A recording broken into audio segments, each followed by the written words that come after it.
be our story for days to come, the coronavirus and its impact on Indiana. Here in about 4 hours, the Indiana State Department of Health will give us an update on the number of cases here in our state, but some counties have been updating ahead of that.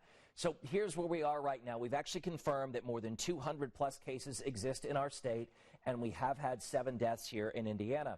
And as soon as we hear of some new cases, we'll of course let you know. And today, Eli Lilly starts new drive-through coronavirus testing here in Indianapolis. Alyssa is live near Lilly headquarters in downtown Indy. And Alyssa, we do need to make this very clear. This is not for everyone. Julia, that's correct. It's only for Indianapolis healthcare workers. We're talking people like physicians, nurses, and pharmacists. Here's what we know about what's going on today. Again, like you mentioned, it is happening today. It's drive-through testing at Lilly's headquarters. Again, this is not for the public. This is only for Indianapolis healthcare workers with a physician's order. It will be free of charge, too.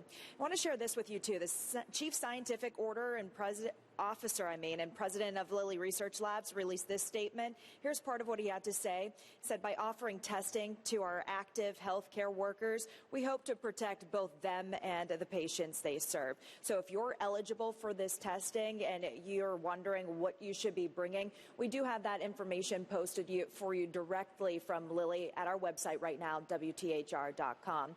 We posted this story on our Facebook page. Eli Lilly also posted to their Facebook page all this information, and a lot of you are reacting to it, sharing really positive thoughts. Here's a few of them. Megan says she's one of the lucky ones to get a testing kit. Victoria is so proud to have worked for this company. Ileana is proud too, and then 2 others agree that healthcare workers should have the priority. Again, keep your comments coming. You can share in and join in on the conversation using the hashtag 13sunrise. And one more thing before I let you go, also want to mention that this comes less than a week after Eli Lilly also announced that it would be analyzing samples of COVID-19 from local hospitals, you're talking emergency rooms, as well as local nursing homes. Ben? Yeah, nice to see them step up and do whatever they can to help us out. Thanks a lot, Alyssa. And here at 6:05, new from overnight, we have gotten an update on the Johnson County response to the virus. Drive-through testing is not available there, but we'll let you know if and when that changes.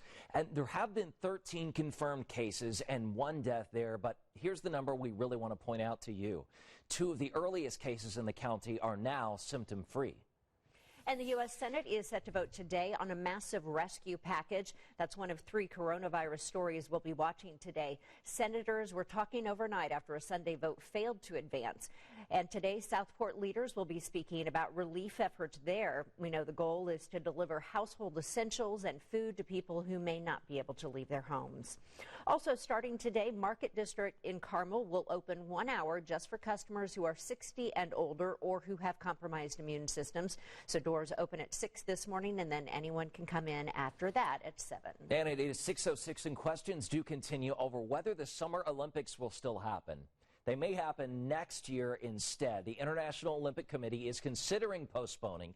So Canada and Australia are adding some pressure, saying athletes from those countries will not compete if the games go on as scheduled. And obviously that has a whole lot of people talking this morning. This could change a lot for a lot of people. And Meredith's in the newsroom this morning sharing some of the reaction we're seeing online. Good morning. Hey, good morning, Ben and Julia. Yeah, Canada's sending a very clear message saying no athletes will compete at the Tokyo Olympics if the games are not postponed. We want to give you a little bit more context. They're saying they won't send athletes unless they're postponed for a year, saying sending the athletes actually runs counter to the public health advice that they urge all Canadians to follow. They have 314 athletes that compete. The Australian Olympic Committee advising its athletes to prepare for an Olympics next year in 2021, saying it's clear that the games cannot be held in July. Here's some of the stuff we're seeing from you guys. Some are saying very careful decision made. We can have sports events later, but first we have to stay healthy. Belle Nathaniel saying, I understand both sides. I understand Japan. They've invested a lot of money.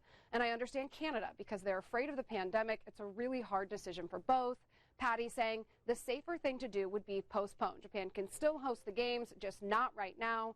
Mandy saying, I feel badly for the Japanese having invested all of this money and time and preparation, but postponing is right and the safer thing to do for the athletes. And I think everyone who's quarantining at home would love to have the Summer Olympics, would love to have something to watch and to root for. But as they said, is it really safe for our athletes and for the spectators to have the Olympics this summer, guys? Yeah, I mean, that was kind of a curveball for those countries to come in and say, hey, we're thinking about pulling out if you guys keep on with this. So that's what's tough. It's the pressure other countries could put on the Olympic Committee. Meredith, thanks so much for sharing the comments from our viewers. Love hearing those. We'll continue to cover the coronavirus outbreak and its impact throughout sunrise, but we're also going to take a quick break. So if you have any questions, you can head to WTHR.com/coronavirus. That's right. So we do want to